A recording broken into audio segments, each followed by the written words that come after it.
Hello, this is Frank Falvey with Frank Presents, and today I want to welcome Keith Carreiro. Keith, your name is in lights. Keith, you're a writer of science fiction? Science fiction fantasy. Fantasy.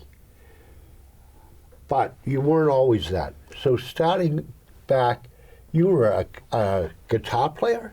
When I was a young boy, I fell in love with a classical guitar. And I discovered in my mother's basement, my parents' basement, a house they built in Swansea, they had these deep cabinets. And so I was 4 years old, and I remember opening one of the cabinet doors and looking way in the back and saying, geez, let's go in here. It's like a cave, you know. And so I went in the back and I saw this guitar. I didn't know what it was, but I knew it was something of interest. So I brought it out. It was kind of like my spelunking at 4, and closed the cabinet door and leaned the guitar against it. And I remember the sunlight coming down from this direction and the motes in the air. And I remember my hand going out and touching the 6th, 5th, 4th, 3rd, 2nd, 1st strings. So the E, A, D, G, B, E strings. And it was way out of tune, but I didn't understand that. But what I did understand was the reverberation of the strings and the power and fascination that it caused within me. So then I begged my mother to say, you know, we'll give you guitar lessons. So they found a gentleman by the name of Joseph Raposo Sr. in Fall River, and I studied with him till I was about 19 years old. Wow. Classical guitar? Classical guitar. And then in the 70s, I was a solo concert classical guitarist, and I toured throughout North and South America. Wow. Wow. And in that time span, I was also writing a lot of poetry, starting in high school. And the poetry didn't turn into songs, though? No, because I was doing mostly classical, the classical repertoire. Yeah. And for a country and western singer or folk singer, it's a Martin guitar that they love and use. What is the manufacturer of a classical guitar? That's a good argument that people are having. And in my time, the Germans West Germans were making, because Germany was divided at that time. There was a couple of guitars coming out of them.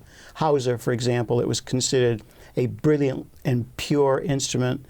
And then there was some Spanish guitars that were coming out that were considered very full-bodied and a more romantic, lush tone. So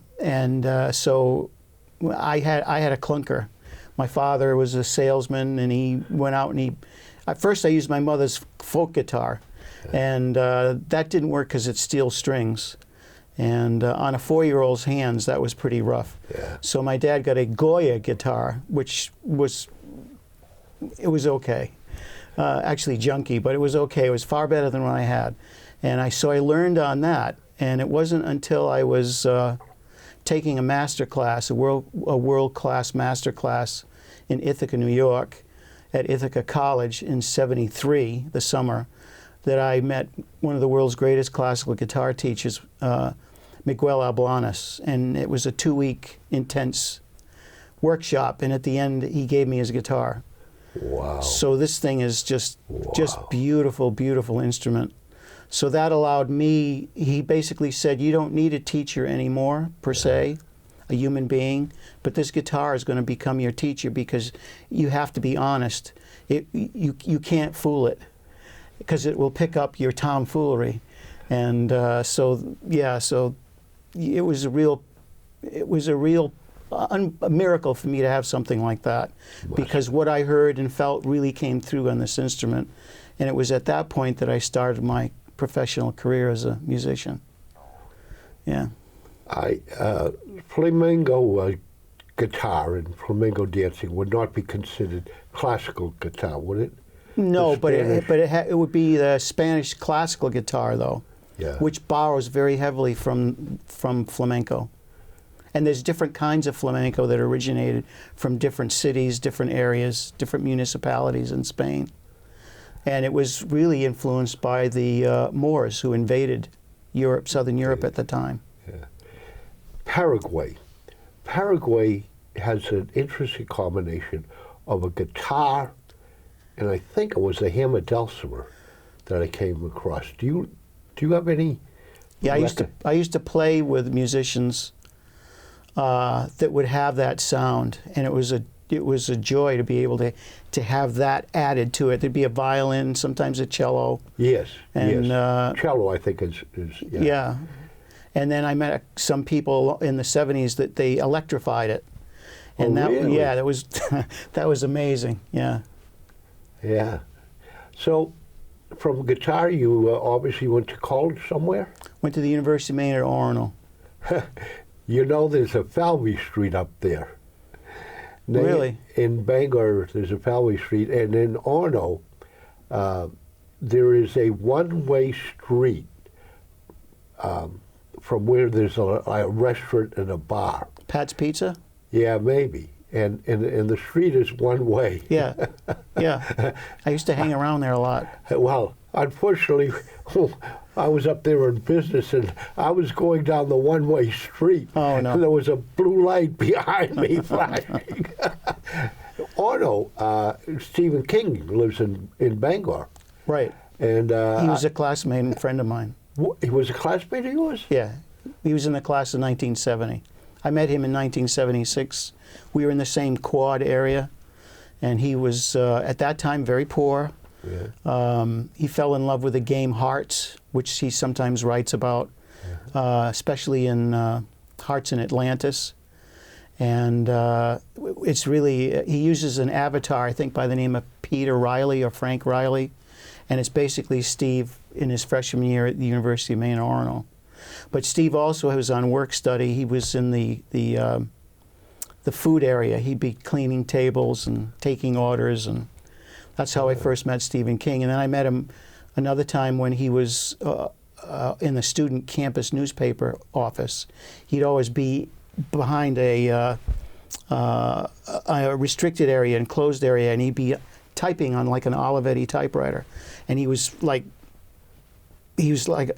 working with a Stradivarius, the way he typed. Yeah. And one day I said, what are you doing?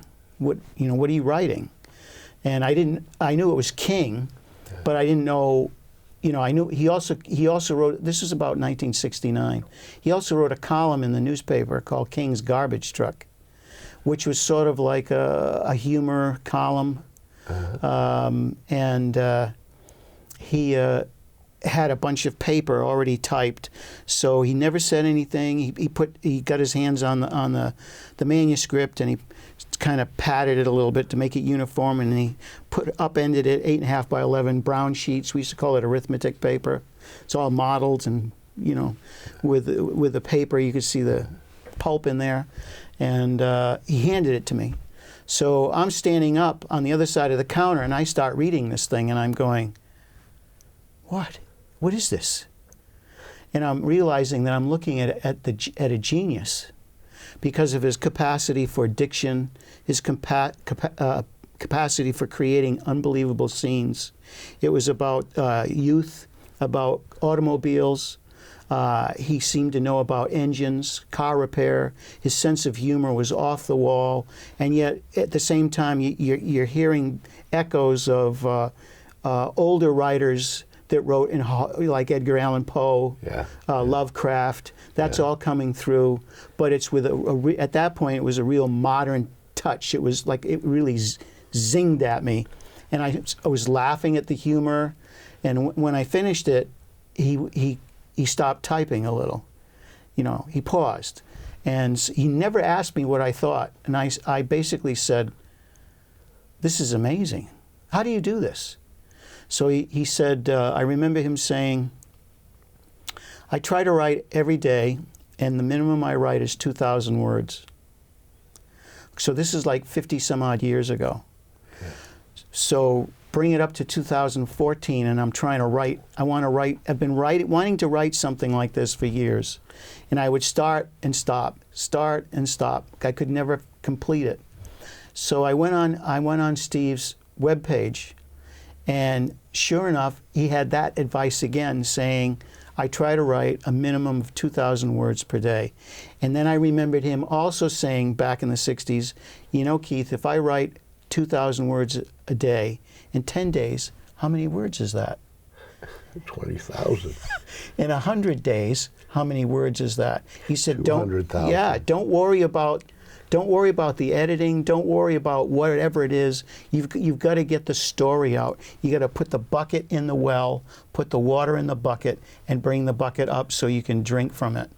So it took 50 some odd years for this guy, me, to get it straight and say, okay, so now what am I going to do? I've listened to him. He's told me this now twice. And maybe the third time's going to be the charm, but I don't want to hear it again. So I said, I can't write 2,000 words a day. That's too massive for me. I couldn't grasp that. So I said, okay, 500 words, that's nothing. If I can write 500 words a day, then I'll do it. And I had just come off writing re-editing all my poetry that I started writing in high school. So when I finished that, I said, okay, what am I going to write? And I had been reading a book about, what's his name? He was the chief architect of the Holocaust. They arrested him. The Jewish nation sent their CIA in Brazil, in Argentina. I think it was. You're right, Argentina. Yeah. I saw the movie. Hunting Eichmann. Adolf Eichmann. Adolf Eichmann. Yeah. And I read that, and it knocked my socks off. So I said, wow. I took a quote from Himmler, and it basically was saying, send the master down to start taking care of the final solution. So the poem starts, send the master down. And it's a 4-page poem, but it ends up with 76 pages because I annotate where all this inspiration is coming from. And I also decided it's my homage to the World War II generation. So I finished that. I was raised by World War II people.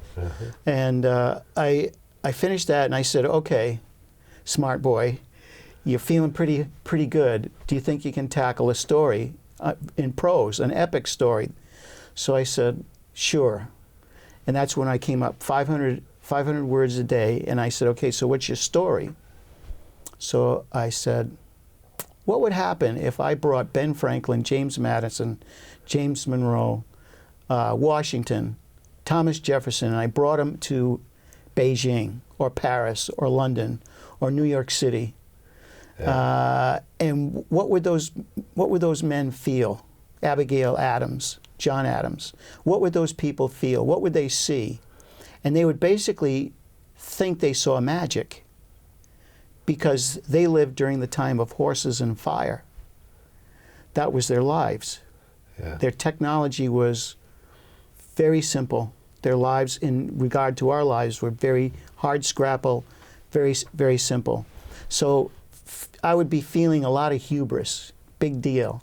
Then, of course, the Catholic part of me comes in, or I'm hearing a Jesuit voice coming in and saying, yeah, but now suppose somebody from the future brings you to their time. What are you going to see, and how are you going to feel? So that was the genesis of the story, and I thought, wouldn't it be cool if I could put together a story that takes place in the 26th century, but because of my love of, as we discussed before, being on cameras here, with the matter of Britain, the matter of France, the matter of Rome, where you're talking about the knights of the Round Table, the Song of Roland in the French canon. I fell in love with Mort d'Arthur, you know, and the tales of the knights and what they went through. Yeah, so as a result of that beginning, right, you have published these two books, but before we get into that, already published these two books, but before we get into that, tell me a little about what science fiction fantasy is, and who's attracted to it. And are you writing that for a 5th to 6th grade? Are you writing it for adults? And what difference does that mean for a writer as to who you picture your writing to? Those are excellent questions. When I came up with a story, I wasn't thinking of an audience. I was thinking of something that would capture my attention. Very selfish man I am. Yeah. And because if it doesn't hold my attention, how is it going to hold the reader's attention? Yeah. So I think there's a quote from Franklin. It says, either write something worth reading or do something worth writing, from Benjamin Franklin, which I think is appropriate for being here in Franklin. Well, to diverge for a minute, you probably don't realize that Franklin, Massachusetts, is the first town named after Ben Franklin. We sent him a letter. He was living at the time. We sent him a letter. Really? And we said, won't you send us a bell? And Ben wrote back and said, sense is better than sound. And out of England, he sent us 120 books. And if you go up to the Franklin Public Library, there's about 80 or 90 other books that Ben Franklin sent us. The books aren't particularly in and of themselves valuable, but they're valuable in the sense that Ben sent them to us. Right, the sentiment. Yeah. So we mentioning Ben Franklin, and Franklin is, and in my opinion, he was an intellectual giant and genius. Well, he's worshipped in Europe. And yeah. You know, they talk about Jefferson. You know, the White House has never been the same intellectually, except when Jefferson dined alone. But the area of science fiction fantasy. Usually it takes place, the stories take place in science fiction. The stories either will take place in the future, or some element of futuristic thinking enters the setting. So you could have time travel, and a futuristic technological superiority would occur. Some kind of synchronicity would occur, that the technology brings humankind into a higher level of operating in terms of how it has control over nature. So you have like Heinlein writing Stranger in a Strange Land. You have Frank Herbert writing in Dune. You have Isaac Asimov, who is a noted scientist, writing. So you have straight science fiction, and the Martian, which is a recent one. They made a movie on it with Matt Damon. That's science fiction. The fantasy part comes in where like Aesop's tales, ancient tales of Wonderkind, of Wonderkind. You have Tolkien's work, which is what I'm following. Tolkien's work, Lord of the Rings, The Hobbit, his understanding of what he called creating, well, this isn't his terminology, it's Jung's terminology, archetypal characters. He talked about mythopoetic creation, Tolkien did. So he borrowed heavily from Norse mythology, Christian stories, and created this whole, recreated in the 20th century a whole new admiration for fantasy work. And then he influenced C.S. Lewis, who wrote his stories. Yeah. C.S. Lewis wrote a trilogy for adults called that we call the Space Trilogy, Paralandra, That Hideous Strength. So yeah. you have begun, as I understand it, 3 trilogies. Correct. So a trilogy. Here's the first book of the Penitent. Right. The Penitent. Penitent. Here's the second book in the Penitent. And the third book's coming. This summer, the third book is coming. So that is one trilogy. Correct. Then you're going to follow that up with The Pilgrim. The Pilgrim. Parts 1 and 2. 1, 2, and 3. 1, 2, and 3, The Pilgrim. Right. And then a third trilogy called The Prophet. Correct. 1, 2, and 3. Right. Now, what is also fascinating to me, mentioning C.L. Lewis and Tolkien, is you're using spirituality. Correct. And the time period that kind of this is, even though this is taking place in 26th century. 26th century, right? It is still a religious morality Correct. type of story of spiritual people going through what, war? Absolutely, yeah. So if you remember your histories from Scotland, Ireland, and England, Yeah. even parts of Europe, you get that sensibility coming through. So the scientists and the technicians in the 26th century, there's no more nations, there's no more countries, there's 12 power bases in this area of the Milky Way galaxy, and they can live almost as long as they want, but they are not immortal. So man's sense of destiny is a search for immortality. Ponce de Leon looking for the fountain of youth. That's been with us ever since we, crawled into the savannah and set up villages and started making beer and had civilization.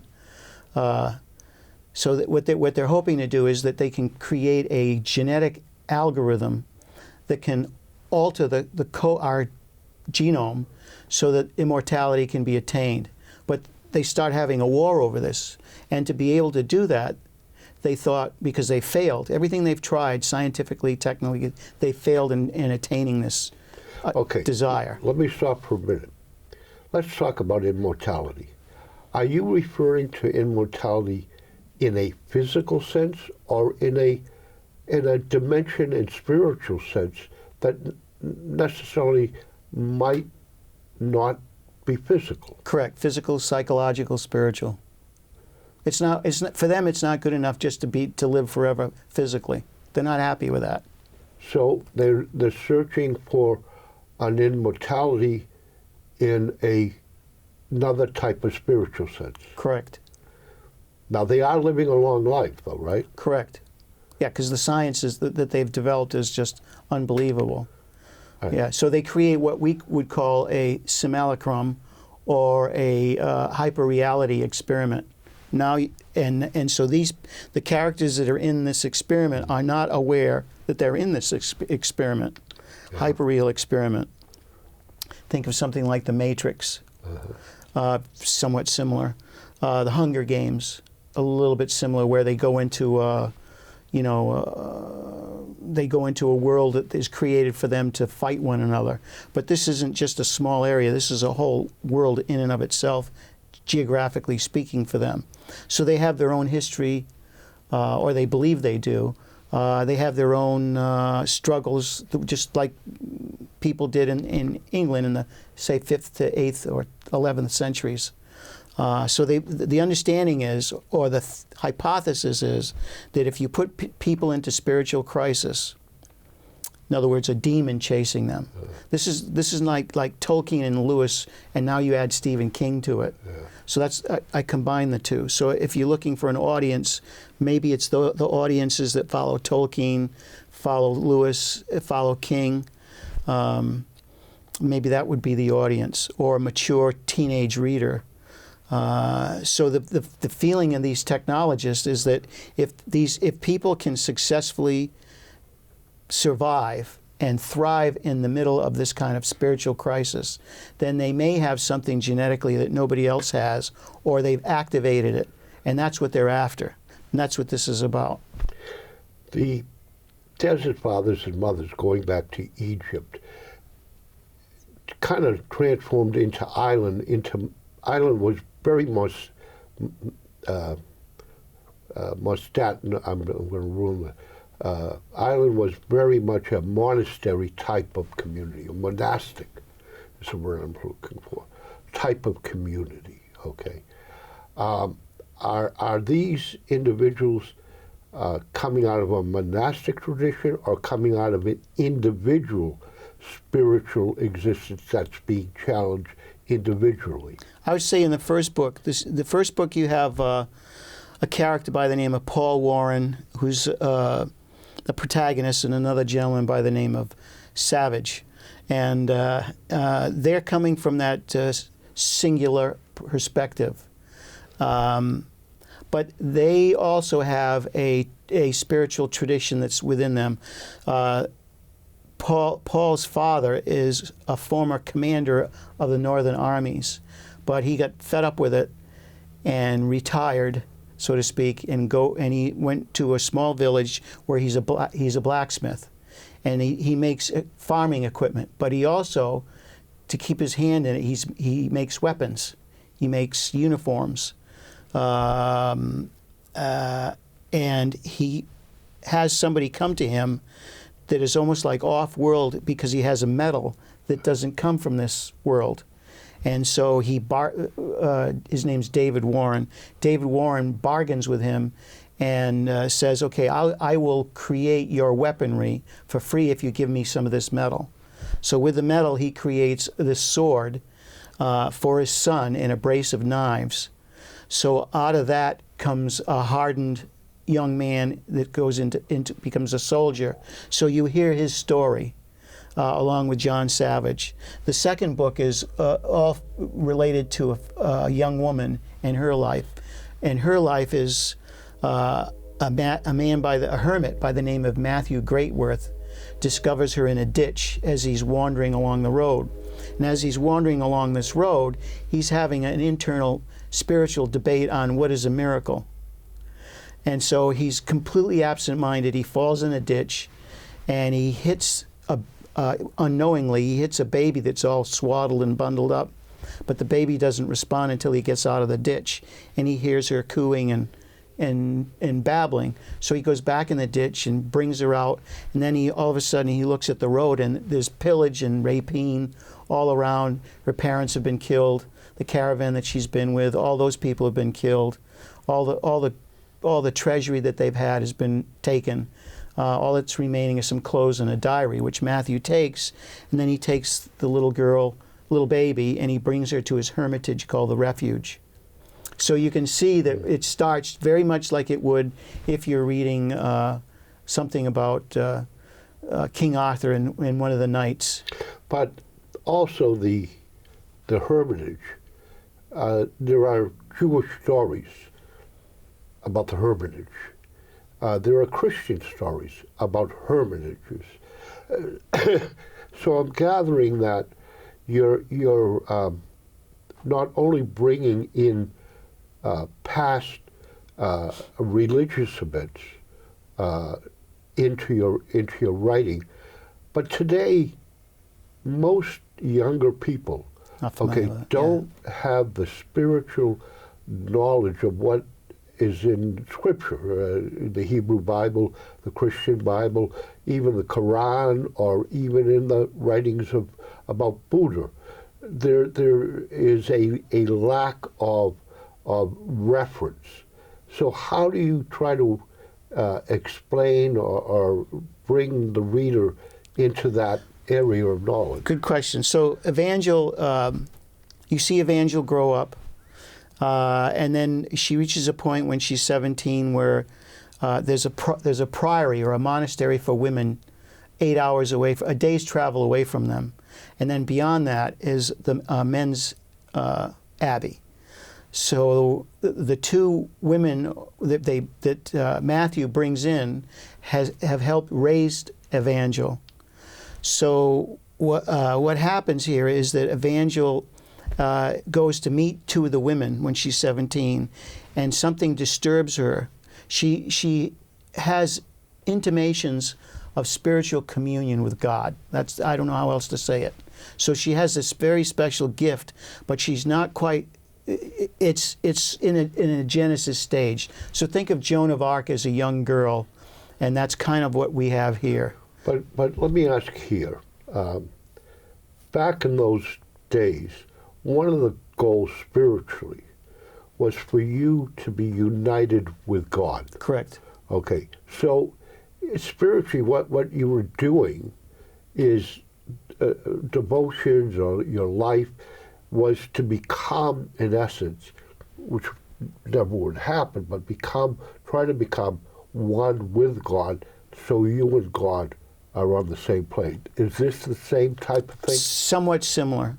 The monastic orders, though, don't recognize certain aspects of Christianity that we would today. They worship an older God. They don't understand something of a Messiah, and to mention a Messiah is verboten. It's forbidden.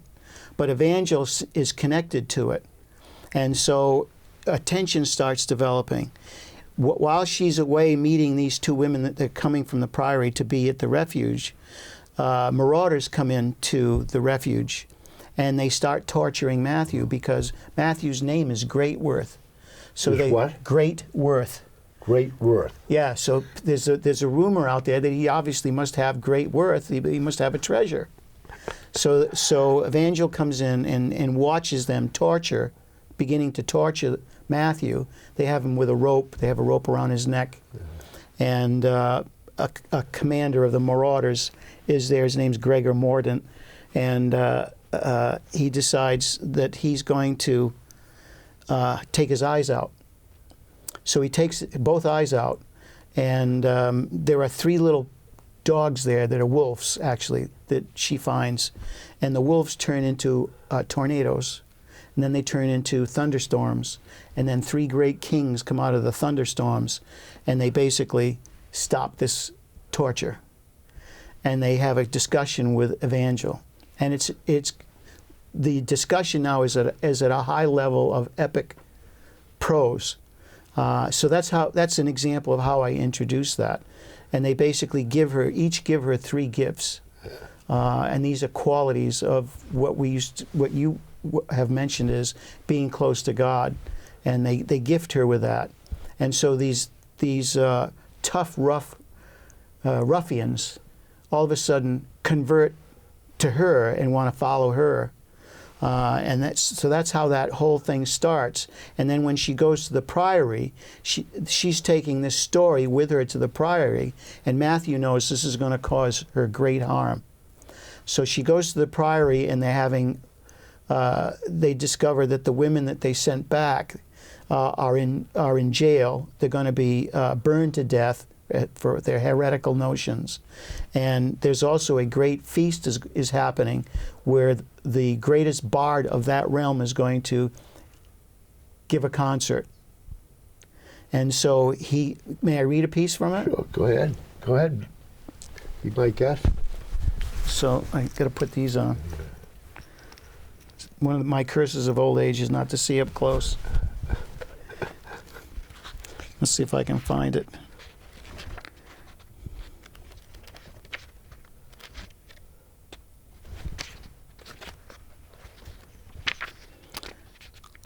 So there's a bard there. He's the High King's bard.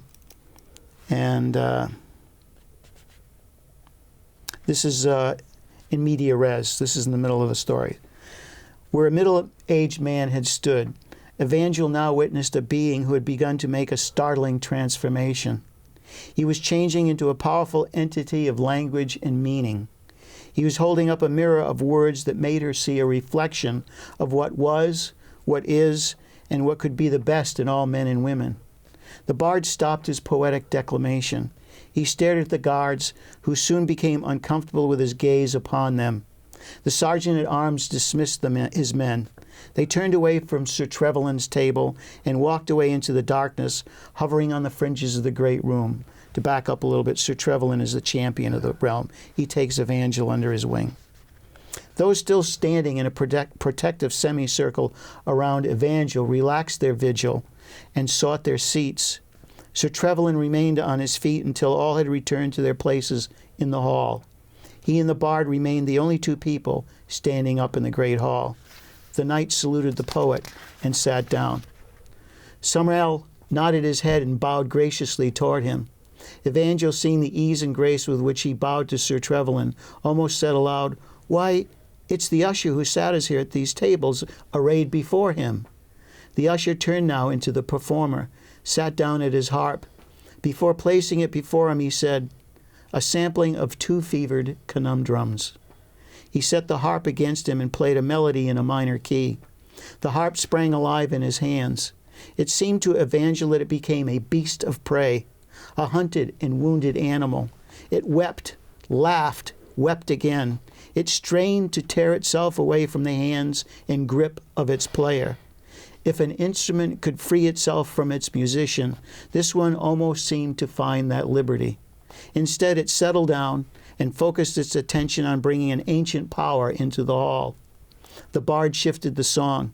He was playing into a major key. She thought she saw the harp smile in a sudden running waterfall of notes. The Rai Iegas paused in his musical incantation and pronounced the first, a canary's canard. I know a cleric who perceives reality through a window, and yet tells me it is only a reflection that bounces back and forth on a mirrored mind. Again, the harp sprang into a race with the awareness of those listening to it. It ran with them into places of light, freedom, in the air of the four seasons. Winter spilled its cold and depths of snow into their imaginations. Spring lit up the hopes of their youth. It reminded every listener about plans made in their innocence for their best selves to lead lives filled with joy and contentment. Summer came roaring in with its greenness, its humidity and heat, its fecundity and earthiness. Fall fell upon the gathering. Leaves dropped around them in the colors of the rainbow's full spectrum. Time leapt away from the great hall and was held at bay from returning them, yet for a while. Amazing. Amazing. So I think hopefully that kind of answers your question. Yeah. So I'm bringing in a voice that is not often brought into literature, except maybe at these levels, because I'm not saying I'm at the level of a Tolkien or a King, but that's what I'm striving toward, and trying to get fantastical elements, because what happens with her is she, in a vision, interacts with a harp. And the harp is an old famous Irish harp. Oh, Caroline. I mean, exactly. I mean, everything you read, the High King of Ireland back in the 6th through 11th century, the High King was the master of Ireland, and all the other kings paid tribute to him. Okay, the bard was the storyteller. Exactly. He would praise people, or he would make fun of them. The bard was very, very. And that's what that bard is. Right. Is typically that bard. Yeah. And then Caroline was blind, and he played the harp. Okay, and so even today, you hear a lot of Irish harp music, and they'll refer back to Blind O'Caroline. Right. So there's much of that Middle Ages that you're bringing forward. But how do you look? You're here in 2019. How do you vision things in 2016? I mean, in the 26th century. I mean, is there a progression that you've seen happening in your mind that brings you to this? Yes, the progression that I've come up with is that the world as we know it completely changes. It goes through its apocalyptic eventuality. It comes out of that. There is a dark ages. There's a resurgence of technology. The former nations kind of recohere around universities, former universities, corporations, powerful families. So in a sense, what happens is a feudal system develops. So it kind of mirrors this period, this time setting, but it's with technology. And so even with all their technology and all their seeming magic of science, they're still people, and they're still primitive. I mean, we have machines at this time that rival human intelligence. So there's been a cyborg human war. Some of the cyborgs said, okay, we're going off in another section of the galaxy, or even another galaxy in its entirety. Some of them stay behind. Some of the humans go with them. Yeah. So you have that kind of remnant that's here. The Earth has been destroyed in terms of its atmosphere. They they transformed it, terraformed it again so that you could live in it. It's almost ready to live in, but people are living in off planets, exoplanets. Yeah, so that's the time. That's the sort of time frame. Yeah. But, and that's what's existing in that time frame. And is there a historical basis that you're basing this on, or is it just you thinking what consequence happens after this consequence? Because I'm such an inveterate reader of science fiction and fantasy, I'm trying to create something that is new, based on an old themes. Yeah. So that's what's happening. Right. Yeah. So I'm, instead of something like The Road, or Eli, in other words, the apocalypse is here. The story's dealing with that apocalyptic understanding. It's a dystopic. It's dark. I wanted to get past all that and into another paradigm where humans have forgotten all of that, and they're dealing with a new set of realities. Yeah, a new set of goals. There's different species of people, something similar that you would see like on Star Wars or Star Trek. Now, someone's watching the program. They want to acquire the beginning of this trilogy. How do they acquire these books? You go on Amazon. Oh, you go to Amazon. Yep. And you can go order under your name, yep. Keith Carreiro. Yep. And you can write it right down from the TV, from the posters here, or you can go into the Penitent, right? The Penitent, yeah. Penitent. And you can get that either in ebook form or paperback. I wasn't Roman Catholic. I was United Methodist. that is more or less a Roman Catholic reference, isn't it? It can be, but if you are an independent reader and you have come out of the Methodist Church, yeah. and the Methodist canon, the Old Testament and the New Testament talk about a penitential spirit. And one must have a penitential spirit to approach God. Okay, all right. And so Amazon and right to your house. Right. You can also go on my website, which is www.immortalitywars.com, and voila. Well, why don't we say that slowly again so people can get it? www.immortalitywars.com. And there you are. There you are. Anything else that you would like to say before we wind up the show? Well, I want to thank you for this opportunity, because every time I have the chance to do something like this, it helps push me into dwelling with this story more. And after this is all over, I'm like when I drive back home, all I'm thinking of is this and how this story is projecting. I have a pencil and paper near my bed, and when I wake up, sometimes I'm dreaming this story. I had a particular dream the other night, 3 nights ago, where I'm going, what in tarnation is going on?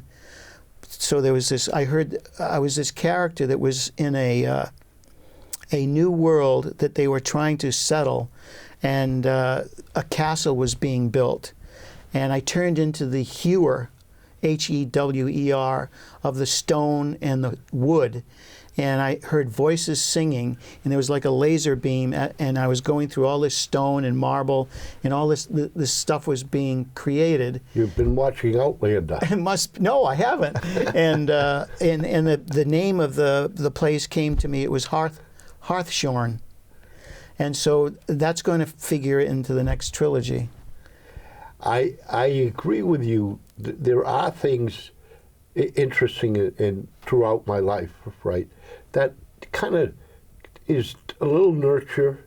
Then you kind of mull it around, and it takes a little more shape, and then you kind of mull it around, and you kind of come to the conclusion that if it's staying with you a while, there's some reason, isn't there? Yes. There's some purpose. Yes, absolutely. and then you need At least I think so. act on that purpose. I have two music shows. We have a radio station here, and I have two music shows on the radio, and it's interesting looking back on where the song comes from. I Can't Give You Anything But Love came from a couple looking in a jewelry store, young couple, diamonds, bracelets, gold, right? They're walking away, and he says to her, I can't give you anything but love. Dorothy Fields was just standing by, and it becomes a song. So it is fascinating. It's a great title. How you go throughout life, and there are big and small influences that shape your direction. Well, welcome, Key. Thank you so much. I'm glad to have you here, and hopefully when you come out with your beginning of your next trilogy, we'll be able to discuss The Pilgrim. Thanks. That And would be then great, Frank. The Prophet. Right. So this is Frank Falvey saying thank you for tuning in, and God bless you, and hope you're healthy and a science fiction fantasy reader. And if you're not, begin right here.